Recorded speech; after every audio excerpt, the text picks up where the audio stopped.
mga do, so nandito tayo sa bucket natin, no? Umulan lang. Wala tayong masyadong huling isda, pero marami na tayo na ibaon na ulo ng isda, no? So yan, meron tayong tubig ulan na ipon para sa ating mga orchids at yung iba natin mga halaman. Medyo natumba na to kasi nga, kailangan dito gupitin na lang natin eh. Mamaya gagawa muna ako ng ano niya, ng sukbet, yung para sa pagdadry ng malunggay.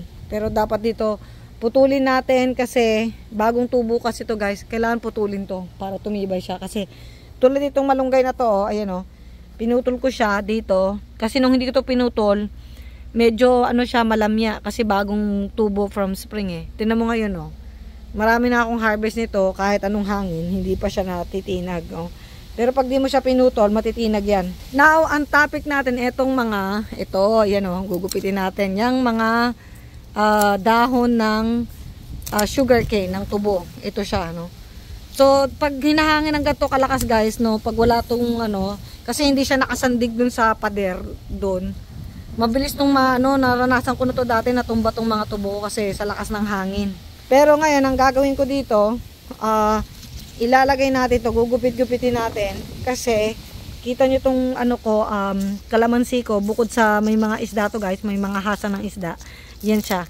Dito napupunta yung mga gupit-gupit na dahon ng tawag dito sugar cane ng tubo kasi pag nilagyan nyo to guys sa mga ganito, yung mga damo hindi masyadong tutubo dahil mawawalan sila ng space. So napakarami kong tubo, tingnan nyo naman to, hindi lang yan ang pataba dyan guys, marami tong isda, yung hasang ng isda, ulo ng isda, yung mga ganyan hindi ko kinakain, or minsan talaga pag sinisipag ako talaga nagfe-fillet ako ng isda.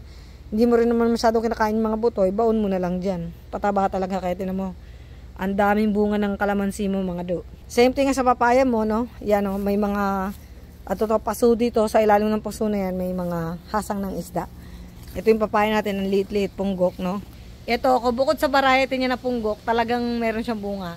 Dahil dito ko binaon yung malaki kong isda.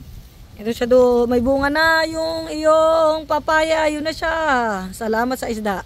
Now, andito tayo, no? Kalimutan na naman dating harvestin to. Ito, matigas na to. Beans na talaga to. Pag pinakuluan to, medyo tatagalan pa kulo mo kasi matigas na eh. Oh. Makaharvest na tayo nito. Nakakalimutan ko na guys. Oh, nalaglag na lang yung ubas ko dito. Aray ko. Nalaglag na lang yung ubas kasi na-over, ano na lang siya. Ripe. Nalaglag na lang. Oh, nakalimutan ko na namang harvestin yung ubas ko. Ito na yung ubas natin mga do. Aha. Abe. Ang tamis. Yung langgam na una pang kumain sa akin. Ito yung isa nating ubas dito. Oh. Pahinugin muna natin yan. Ito sana isang bungkus to eh. Nakalimutan ko lang talagang harvestin eh. Okay lang kasi meron naman tayong bagong ano dito. Ito yung bagong vines natin ng ubas. Yung fig tree ko na grabe. Sobrang laki. Parang meron na ditong kapre. Oh, sobrang laki na niya. Ito itsura niyan guys. Oh, sa personal. Oh.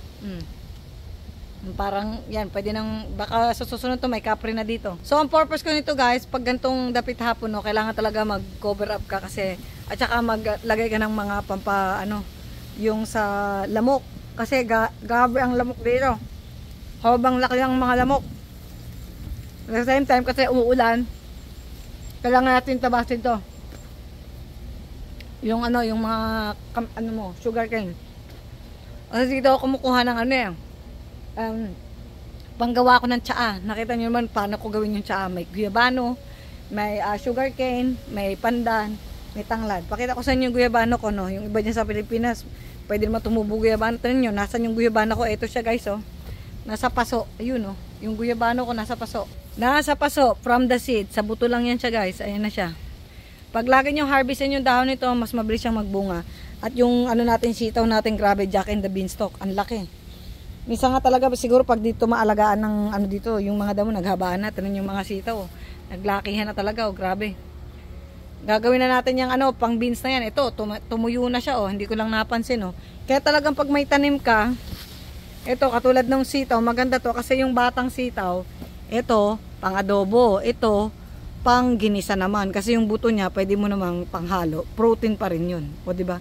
Panalo sa ating garden dito, no? At the same time, pwede mo ibenta yung sobra. Yung kalong pa pala, ang palaya ko dito. Pwede ka magpakbot dito sa akin do. And doon, ang palaya natin, no? Pakbot.